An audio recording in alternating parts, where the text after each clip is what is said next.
Chapter 2. I walked into the kitchen. My mom was preparing lunch for a meeting with her Catholic church lady friends. I poured myself a glass of orange juice. My mom smiled at me. "Are you going to say good morning?" "I'm thinking about it," I said. "Well, at least you dragged yourself out of bed." I had to think about it for a long time.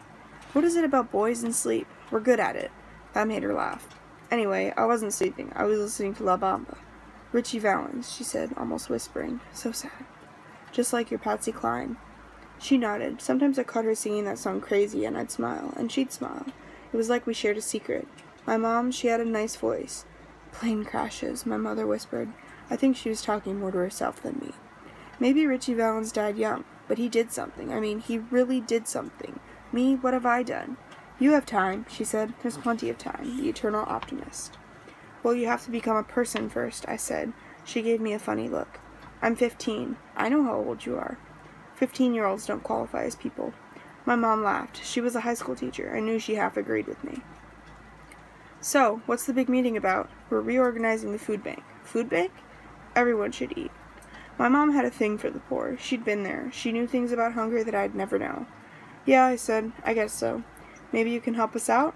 "Sure," I said. I hated being volunteered. The problem with my life was that it was someone else's idea. "What are you going to do today?" It sounded like a challenge. "I'm going to join a gang." "That's not funny." "I'm Mexican. Isn't that what we do?" "Not funny." "Not funny," I said. "Okay, not funny." I had the urge to leave the house. Not that I had anywhere to go. When my mom had her Catholic church lady friends over, I felt like I was suffocating. It wasn't so much that all her friends were over 50. That wasn't it. And it wasn't even all the comments about how I was turning into a man right before their eyes. I mean, I knew bullshit when I heard it, and as bullshit went, it was the nice, harmless, affectionate kind. I could handle them grabbing me by the shoulders and saying, "Let me look at you. Déjame ver. Ay, que muchacho tan guapo. Te pareces a tu papá." Not that there was anything to look at. It was just me, and yeah, I looked like my dad. I didn't think that was just a great thing. But what really bugged the living crap out of me was that my mother had more friends than I did. How sad was that? I decided to go swimming at the Memorial Park pool. It was a small idea, but at least the idea was mine. As I was walking out the door, my mom took the old towel I'd slung over my shoulder and exchanged it for a better one. There were certain towel rules that existed in my mother's world that I just didn't get, but the rules didn't stop at towels. She looked at my t-shirt. I knew a look of disapproval when I saw one. Before she made me change, I gave her one of my own looks. "It's my favorite t-shirt," I said. "Didn't you wear that yesterday?" "Yes," I said. "It's Carlos Santana." "I know who it is," she said. "Dad gave it to me on my birthday. As I recall, you didn't seem all that thrilled when you opened your father's gift." "I was hoping for something else." "Something else?" "I don't know. Something else. A t-shirt for my birthday?" I looked at my mom. "I guess I just don't understand him." "He's not that complicated, Ari. He doesn't talk. Sometimes when people talk, they don't always tell the truth." "Guess so," I said. "Anyways, I'm really into this t-shirt now. I can see that." She was smiling. I was smiling too.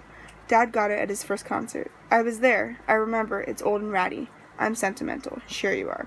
"Mom, it's summer." "Yes," she said. "It is summer."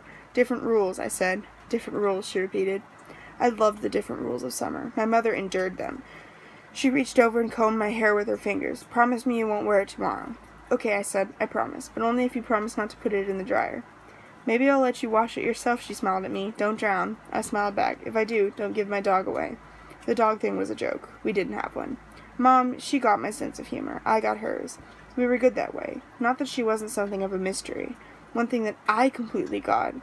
I got why my father fell in love with her. Why she fell in love with my father was something I still couldn't wrap my head around. Once when I was about 6 or 7, I was really mad at my father because I wanted him to play with me, and he just seemed so far away. It was like I wasn't even there.